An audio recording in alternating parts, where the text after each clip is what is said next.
students, welcome to the lecture on perception, attitudes and values. And after this lecture, we will be able to learn the following objectives: explain the concept of perception, define term attitude and its function, describe value and its type, explain the theory of Abraham Maslow's.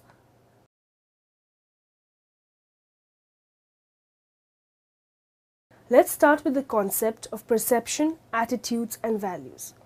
Gordon Allport and his trait theory explains personality in terms of the comparison between variables.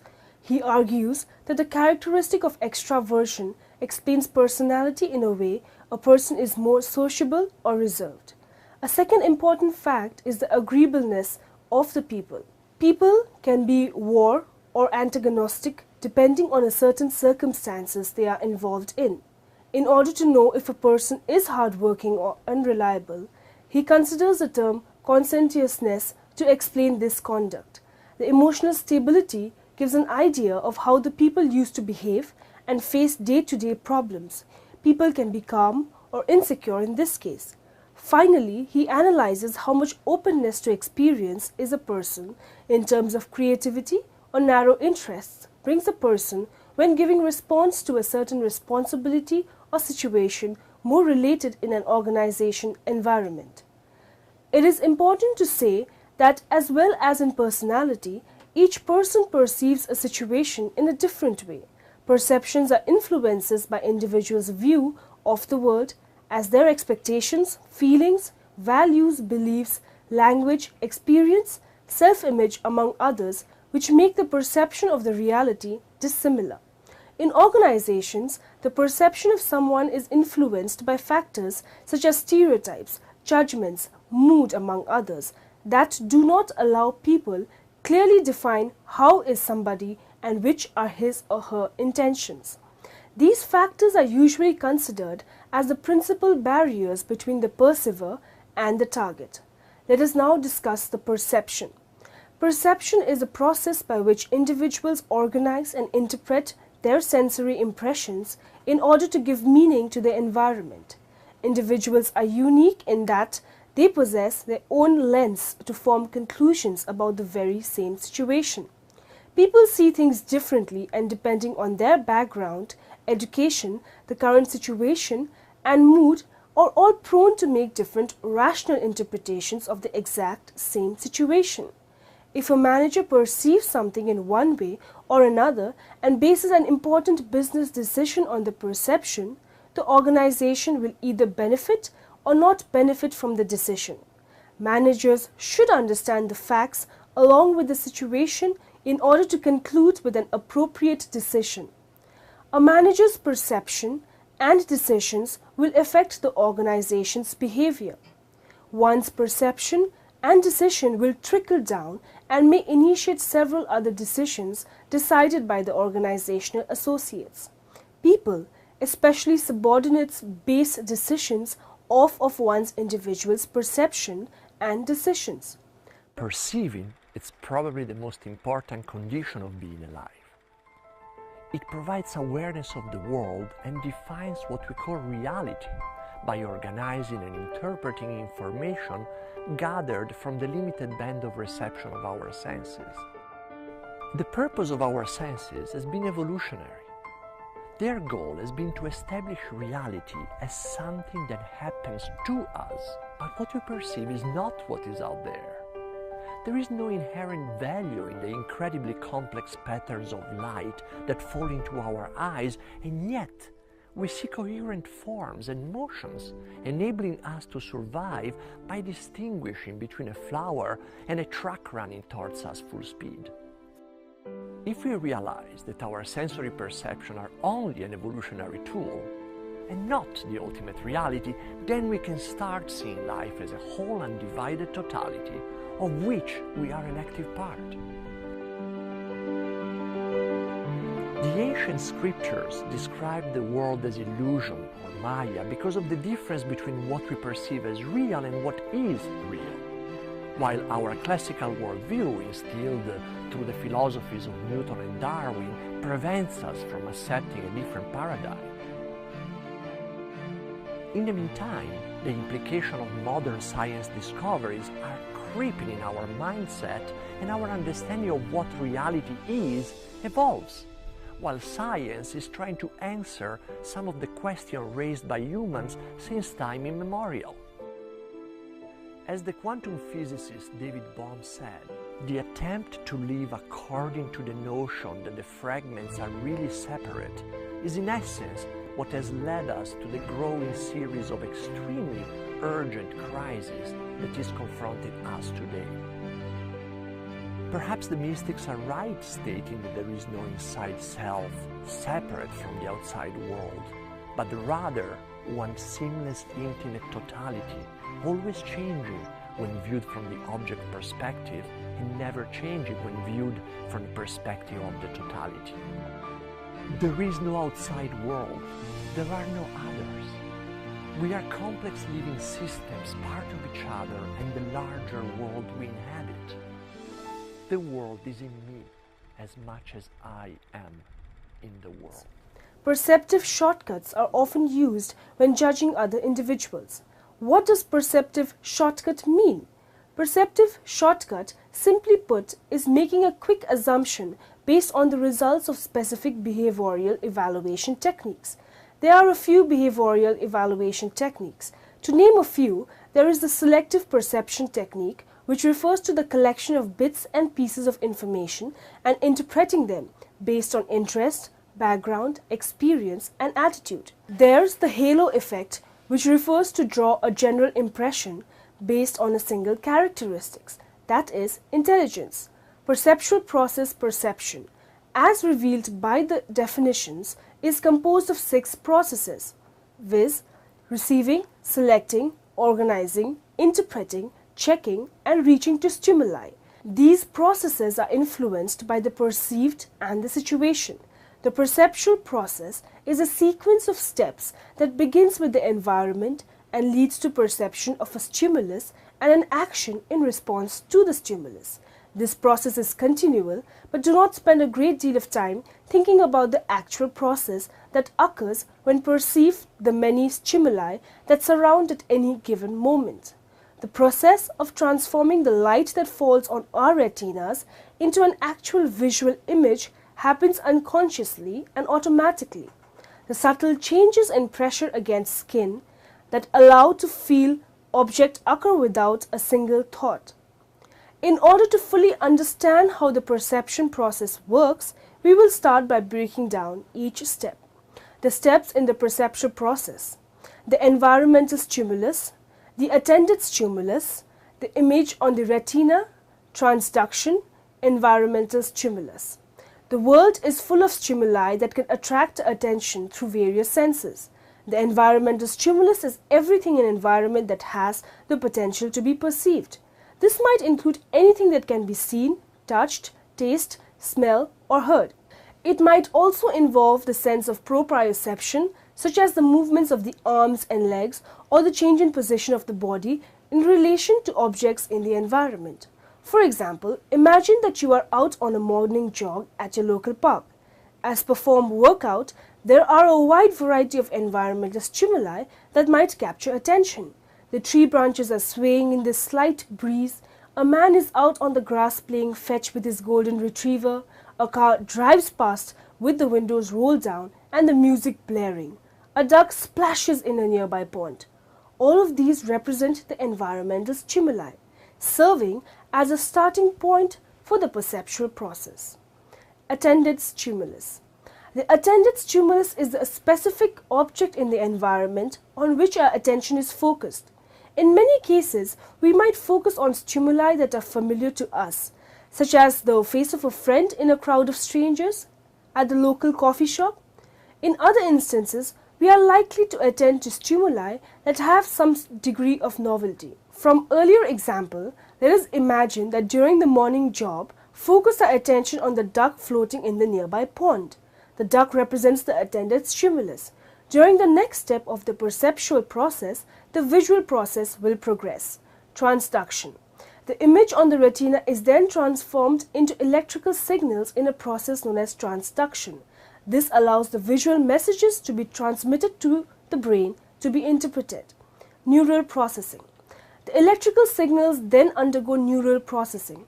The path followed by a particular signal depends on what type of signal it is through the series of interconnects neurons located throughout the body. Electrical signals are propagated from the receptor cells to the brain. Perception. The perception process, we actually perceive the stimulus object in the environment. It is at this point that we become consciously aware of the stimulus. Recognition. Perception does not just involve becoming consciously aware of the stimuli. It is also necessary for the brain to categorize and interpret what is we are sensing. Our ability to interpret and give meaning to the object is the next step, known as recognition. Now, the process of receiving stimuli. The human organism is structured with 5 sensory organs: vision, hearing, smell, touch, and tasting. There is a 6th sense about which much is speculated and nothing is known. We receive stimuli through the organs. Secondary organs receive not only physical objects, they receive events or objects that have been repressed. We may not be able to report the existence of certain stimuli, but our behavior reveals that we are often subject to their influence. Similarly, stimuli need not be external to us. External factors influencing selection. The external factors influencing selection are nature. By nature, we mean whether the object is visual or auditory and whether it involves pictures, people, or animals. Location. The best location of a visual stimulus for attracting attention is directly in front of the eyes in the center of a page. When this location is not possible in a newspaper or a magazine, a position in the upper portion of a page is more favorable than one in the lower portions, and the left-hand side receives more attention than the right-hand side. Intensity. Stimuli of higher intensity are perceived more than the objects with low intensity. A loud noise, strong odor, or bright light will be noticed more than a soft sound, weak odor, or dim light. Size. Generally, objects of larger size attract more attention than the smaller ones. The maintenance engineering staff may pay more attention to a big machine than to a small one, even though the smaller one costs as much and as important to the operation. Internal factors influencing selection. Internal factors influencing selection of stimuli include learning, psychological needs, age differences, interest, ambivalence, and paranoid perception. These factors relate to oneself. Learning. Learning, a cognitive factor, has considerable influence on perception. It creates expectancy in people. People tend to perceive what they want to perceive. Psychological needs. Needs play a significant role in perceptual selectivity. Unreal things often look real because of deprived needs. Implications of perception on performance and satisfaction productivity. What individuals perceive from their work situation will influence their productivity. More than the situation itself, than whether a job is actually interesting or challenging, is not relevant. Job satisfaction. Job satisfaction is a highly subjective and feeling of the benefits that derive from the job. Clearly, his variable is critically linked to perception. Now, moving on to the next topic, we will study the attitudes. Attitudes are evaluative statements, either favorable or unfavorable, concerning objects, people, or events. They reflect how one feels about something. To fully understand attitudes, we need to consider their fundamental properties. Characteristics of attitudes. These are good thoughts. Nobel-winning physicist Max Planck said, "When change the way you look at things, the things look at change." Thinking can succeed is a key characteristic of a good attitude. Self-assurance. Those with a good attitude know their own capabilities. A characteristic of their good attitude is they accept poor results realistically. They do not become negative if they do not win the first time they try something, because they are realistic about their abilities and talents. The function of attitudes. Attitudes can serve functions for the individual. Daniel Katz outlines 4 functional areas. Knowledge. Attitude provides meaning, knowledge, for life. The knowledge function refers to our need for a world which is consistent and relatively stable. Self, ego, expressive. The attitudes we express help communicate who we are and may make us feel good because we have asserted our identity. Adaptive. If a person holds and/or expresses socially acceptable attitudes, other people will reward them with approval and social acceptance. Components of attitudes. Attitude structure can be described in terms of three components. Affective component. This involves a person's feelings, emotions about the attitude object. For example, I am scared of spiders. Behavioral or cognitive component. The way the attitude we have influences how we act or behave. For example, he will avoid spiders and scream if he sees one. Cognitive component. This involves a person's belief, knowledge about an attitude object. For example, he believes spiders are dangerous. Types of attitudes. The OB focuses our attention on a very limited number of job-related attitudes. These job-related attitudes tap positive or negative evaluations that employees hold about aspects of their work environment. Typically, there are three primary attitudes that are of concern to us, that is, job satisfaction, job involvement, and organizational commitment. Job satisfaction. Job satisfaction refers to an individual's general attitudes towards his or her job. A person with a high level of job satisfaction holds positive attitude towards the job, while a person who is dissatisfied with his or her job holds negative attitudes about the job. Job involvement. The term job involvement states that job involvement measures the degree to which a person identifies with his job, actively participates in it, and considers his performance important to his self-worth. Attitudes and consistency. People seek consistency among their attitudes and between their attitudes and behavior. This means that individuals seek to reconcile divergent attitudes and align their attitudes and behavior so they appear rational and consistent. Cognitive dissonance theory. Cognitive dissonance theory, developed by Leon Festinger, is concerned with the relationships among cognitions. Cognition for the purpose of this theory may be thought of as a piece of knowledge. The knowledge may be about an attitude, an emotion, a behavior, a value, and so on. Cognitive irrelevance probably describes the bulk of the relationships among a person's cognitions. Irrelevance simply means that the two cognitions have nothing to do with each other. Two cognitions are consonant if one cognition follows from or fits with the other.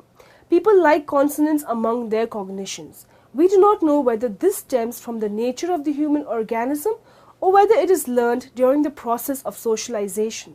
But people appear to prefer cognitions that fit together to those that do not. Let's know the meaning of value. Values are defined as those things that are important to or valued by someone. That someone can be an individual or collectively an organization. One place where values are important is in relation to vision. One of the imperatives for organizational vision is that it must be based on and consistent with the organization's core values.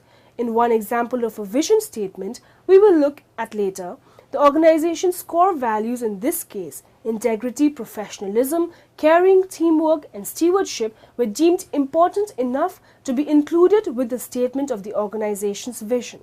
When values are shared by all members of an organization, they are extraordinarily important tools for making judgments, assessing probable outcomes of contemplated actions, and choosing among alternatives. Types of values.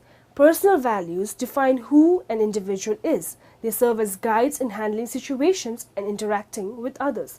Organizational values are the standards that guide an individual's behavior in a professional context. They define how an individual accomplishes work, interacts in professional situations, and how he makes decisions relative to his job or career. Cultural values are standards that guide how a person relates meaningfully to others in different social situations. Instrumental and terminal values. There are two kinds of values that people have: instrumental values and terminal values. Instrumental values consist primarily of personal characteristic and character traits. Terminal values are those things that we can work towards or we think are most important and that we feel are most desirable. The modern era gave birth to a new field of research, the study of human behavior, or psychology. Engrossed in the study of pathology, mainstream psychologists such as Freud and Skinner did not give as much thought to the sources of happiness as to the roots of unhappiness. One of the earliest psychologists to focus attention on happy individuals and their psychological trajectory was Abraham Maslow, who is most well known for his hierarchy of needs. Inspired by the work of the humanistic psychologist Erich Fromm, Maslow insists that the urge for self-actualization is deeply entrenched in the human psyche, but only surfaces once the more basic needs are fulfilled. Once the powerful needs for food, security, love, and self-esteem are satisfied, a deep desire for creative expression and self-actualization rises to the surface. Through this hierarchy of his needs, Maslow succeeds in combining the insights of earlier psychologists such as Freud and Skinner, who focus on the more basic human instincts, and the more upbeat work of Jung and Fromm, who insist that the desire for happiness is equally worthy of attention. Abraham Maslow essentially made self-fulfillment and happiness a central part of his life's work. In a break from the other experts of his time, he wanted to understand what motivated the great people of history and to understand human potential. He wanted to know what humans are capable of as their healthiest self. Here today with About.com to give you an overview of Maslow's hierarchy of needs. You're probably wondering, who's Abraham Maslow? Well, Maslow was a researcher and a pioneer in the field of psychology in the 50s who was seeking to synthesize a large amount of information about research related to human motivation. Ultimately, the fruits of his research were that he presented a hierarchy of needs categorized by two groups: deficiency needs and growth needs. The important thing about the hierarchy is that it's built on a foundation of basic needs that must be met and satisfied before higher levels of the needs are met. So, let's take a look at Maslow's hierarchy of needs. So the bottom of the pyramid for Maslow's hierarchy of needs are our physiological needs, those needs that are required for us to sustain life. Breathing, sleep, water, food, and even sex are important for us because we want to perpetuate the species. The next step up on the pyramid are safety needs. Needs are met when individuals feel safe and secure with no threat of physical or emotional harm. Those areas and safety concerns are going to be living in a safe area, medical insurance, job security, financial reserves. Difficult, I know, in this economy, but those things that are essential for us to survive. In the middle of Maslow's pyramid, we begin to see our emotional needs of love and belonging.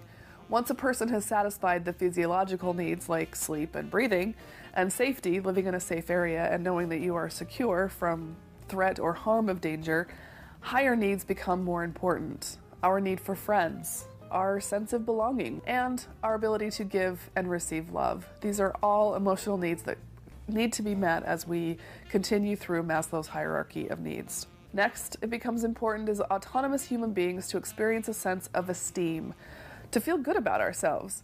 We want to feel like we're important, that we matter.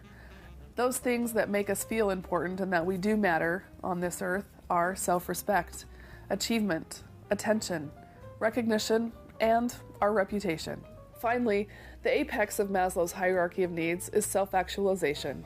Self-actualization has been defined by self-help gurus and psychologists the world over. According to Maslow, self-actualization is the quest of reaching your full potential and being connected with the world. Some of those traits of being connected with the world and reaching self-actualization include truth, wisdom, justice, morality, and a lack of prejudice. Keep in mind, though, as you think about self-actualization, it's not an endpoint, it's not a destination, it's a journey, it's something we as humans are constantly trying to achieve. Finally, the benefits of understanding Maslow's hierarchy of needs. Well, if you are in a social and behavioral science field, a psychologist, a counselor, a social worker, it's important to know where your clients are on the pyramid. You must understand where your patients are before you are able to address, assess, or even work with psychological issues. It doesn't make a lot of sense to delve into a patient's negative childhood experiences when they're struggling to keep a roof over their head and maintain steady employment. Understanding Maslow's hierarchy of needs is a critical building block to understand other theories related to human growth and development. Maslow's hierarchy of needs. Each of us is motivated by needs. Our most basic needs are inborn, having evolved over tens of thousands of years. Abraham Maslow's hierarchy of needs helps to explain how these needs motivate us all. Maslow's hierarchy of needs states that we must satisfy each need in turn, starting with the first, which deals with the most obvious needs for survival itself. Only when the lower order needs of physical and emotional well-being are satisfied are we concerned with the higher order needs of influence and personal development. Conversely, if the things that satisfy our lower order needs are swept away, we are no longer concerned about the maintenance of our higher order needs. Maslow's original hierarchy of needs model was developed between 1943 to 1954 and first widely published in Motivation and Personality in 1954.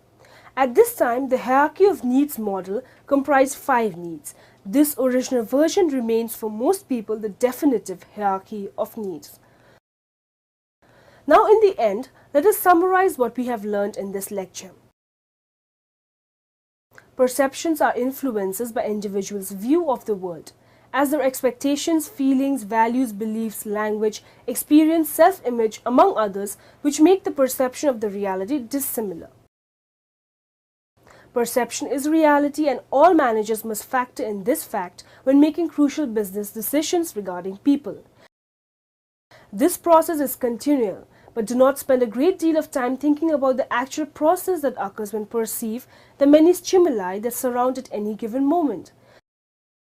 The perceptual process involves some sort of action in response to the environmental stimulus.